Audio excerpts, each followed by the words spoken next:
사무엘하 14장 12절에서 24절까지 말씀 한 절씩 교독하겠습니다.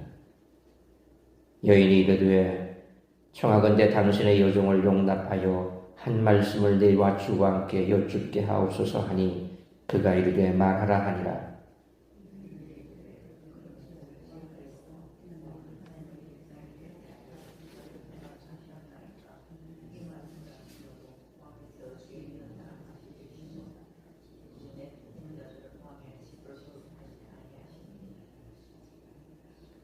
우리는 필경 죽으리니 땅에 쏟아진 물을 다시 담지 못할지오니 하나님은 생명을 빼앗지 아니하시고 방책을 베푸사 내쫓긴 자가 하나님께 버린 자가 되지 아니하게 하시나이다.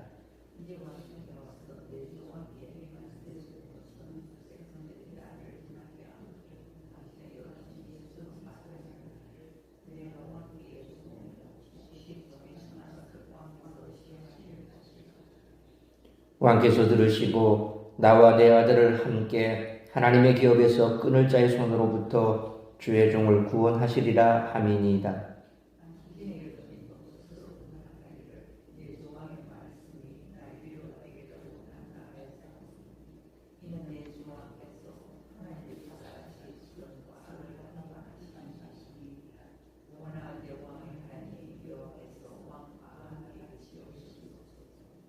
왕이 그 여인에게 대답하여 이르되 바라노니 내가 내게 묻는 것을 내게 숨기지 말라. 여인이 이르되 내 주 왕은 말씀하시옵소서.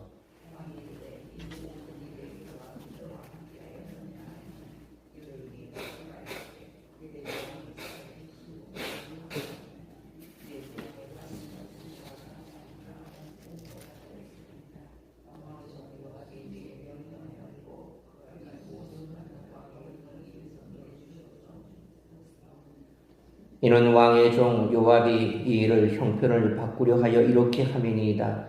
내 주 왕의 지혜는 하나님의 사자의 지혜와 같아서 땅에 있는 일을 다 아시나이다 하니라.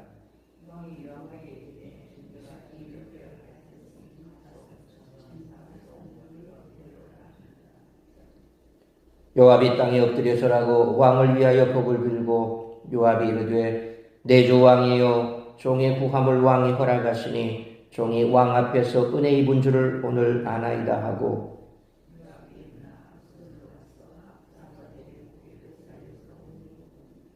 (24절) 같이 읽습니다.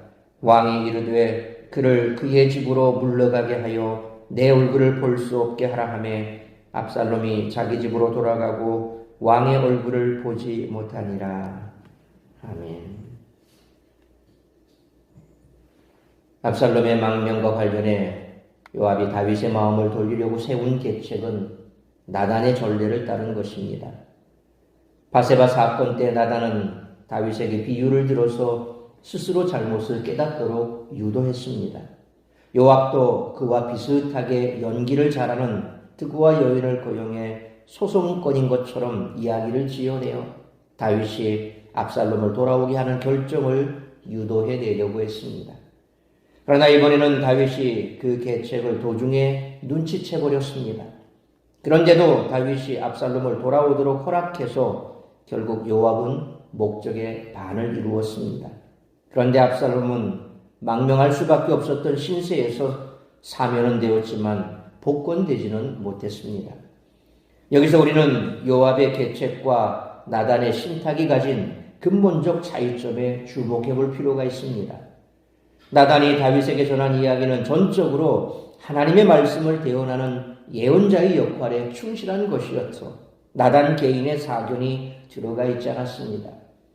요압이 보낸 드고와 여인의 말은 합당해 보이고 지혜로운 듯 보입니다. 그러나 모든 것 위에는 요압의 의도가 있었습니다. 그러므로 다윗의 진심 어린 변화를 끌어낼 수 없었습니다.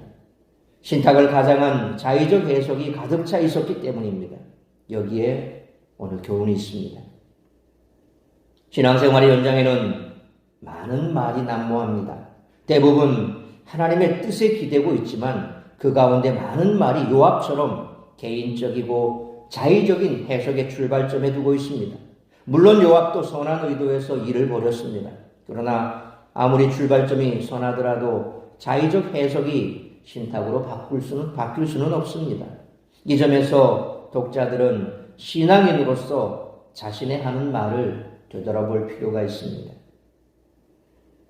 압살롬이 암논을 죽이고 도망간 지 3년의 세월이 흘렀습니다. 가슴에 대못을 받고 떠난 아들이었지만 다윗은 마음으로 그를 간절히 그리워했습니다. 그리고 고향을 그리워하고 가족을 그리워하는 마음은 압살롬도 마찬가지였을 것입니다. 그렇지만 두 부자가 다시 만나 서로를 받아들일 만한 마음의 준비는 아직 충분치 않은 상태였습니다. 따라서 이와 같은 오늘 본문의 말씀을 통해서 우리들이 깨달아야 할 것은 첫째로 12절로 20절 말씀처럼 하나님의 말씀에 귀를 기울이지 않으면 사탄의 가문이설에 빠질 수 있다는 것입니다. 드고와 여인은 12절 말씀처럼 다윗 왕에게 새로운 이야기 꺼내는 것을 허락해달라고 조심스럽게 요청합니다. 이는 요압이 이 여성을 통해 짠 계략에 덧쳐서 다윗이 빠져나가지 못할 대답을 유도하도록 하려는 의도일 것입니다. 다윗은 그녀의 요청을 수용했습니다. 그녀는 다윗 앞에서 연기를 했지만 다윗은 진심으로 그 여인을 위해 판결했습니다. 만족스러운 대답을 얻게 된 그 여인은 자신이 지금까지 했던 이야기에 담긴 의도를 조심스럽게 드러냅니다. 13절 말씀처럼 다른 사람의 아들조차 살인죄로부터 사면할 마음이 있다면 당연히 왕의 아들인 압살롬에게도 사면을 베풀어야 한다는 논지였습니다. 이때 그녀는 14절 말씀처럼 내 쫓긴 자라고 조심스레 말을 이어갑니다. 이는 분명히 압살롬을 일컫습니다. 이쯤 되면 다윗은 분명히 그녀가 압살롬의 이야기를 하러 왔음을 눈치챘을 것입니다. 그녀는 땅에 쏟아진 물을 다 담지 못하는 것 같이 이미 죽은 암논은 어찌할 수 없다라고 말합니다. 또한 하나님은 사람의 생명을 빼앗기보다는 방책을 베푸셔서 내 쫓긴 자가 하나님께 버림받은 자가 되지 않게 하신다고 말합니다.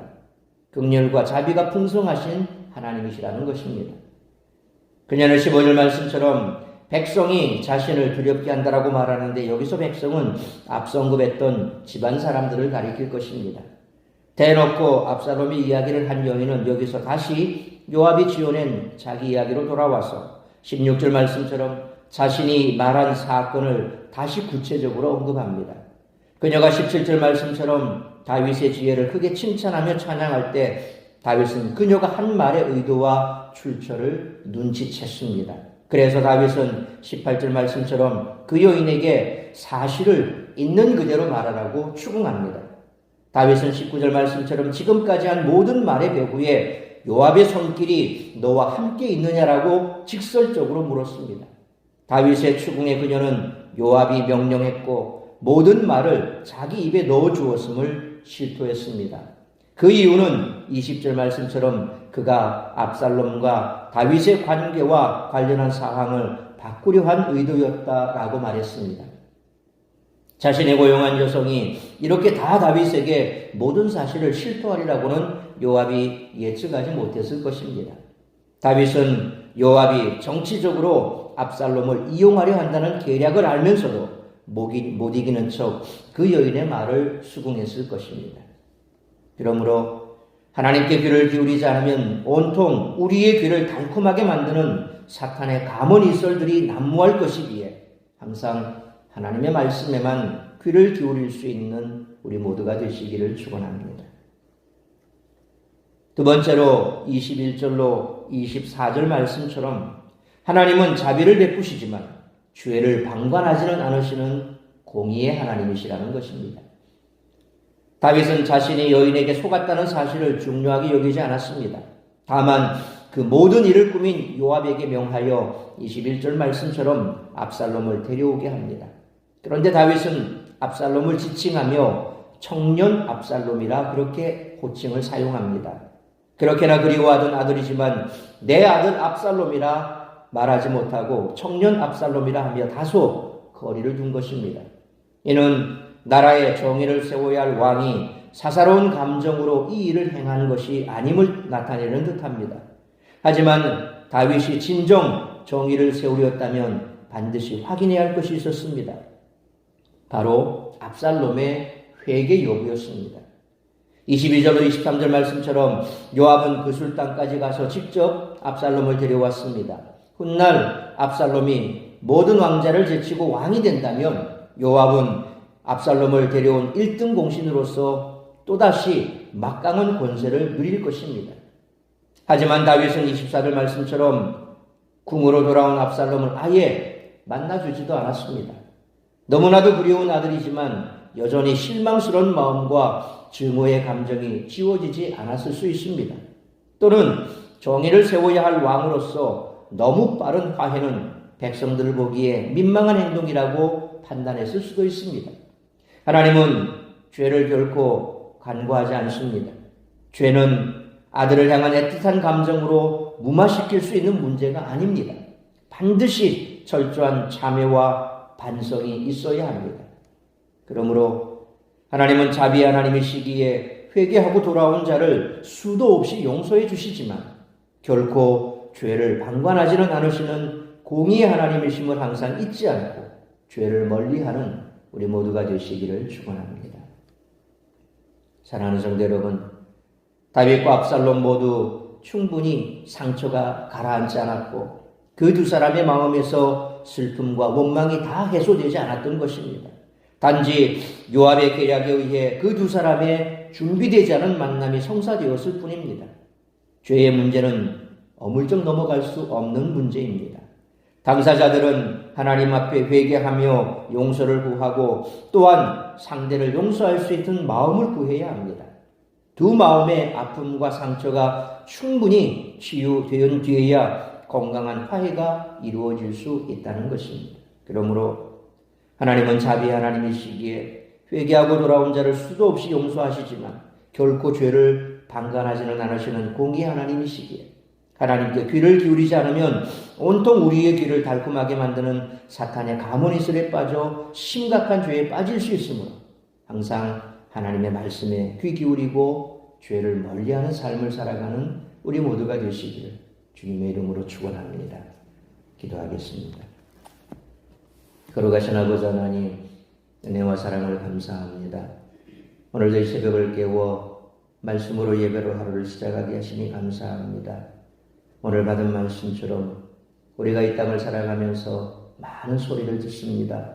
특별히 우리가 하나님 앞에 온전치 못하고 또 말씀을 떠나 있을 때에도 분명 우리의 귀에는 많은 소리가 들립니다. 특별히 우리가 그럴 때에 말씀에서 멀어졌다면 돌이켜 말씀으로 돌아가야 할 터인데 그러나 원수마귀 사탄은 항상 우리를 위로하는 척 그리고 가문이설로 우리를 감쌉니다. 그리고 우리가 더욱더 하나님의 말씀으로부터 멀어지도록 우리에게 그와 같이 계략을 꾸밉니다. 우리가 하나님의 말씀에서 멀어졌다면 반드시 돌이켜야 할 것입니다. 죄를 가지고도 돌이키지 않는다면 결국 더 큰 죄에 빠질 수밖에 없고 그 죄는 돌이킬 수 없는 상태로 우리를 몰아갈 것입니다. 그러므로 오늘 다윗이 하나님의 말씀으로 돌아가지 아니하고 점점 멀어지고 또한 압살롬 역시도 죄를 돌이키지 아니하고 계속해서 죄를 치닫는 그런 모습 속에서 중간에 요압이 그들의 두 사이를 하나님의 말씀으로 인도한 것이 아니라 자신의 유익을 이끌기 위해서 계략을 꾸민 것처럼 우리가 늘 살아가는 삶의 환경 속에서 나의 유익만을 위해서 무언가를 일을 꾸미고 또 그 죄가 드러났을 때에 회개하지 아니하고 또 다른 죄로 덮고 덮을 때에 결국 우리는 더 깊은 수렁에 빠질 수밖에 없습니다.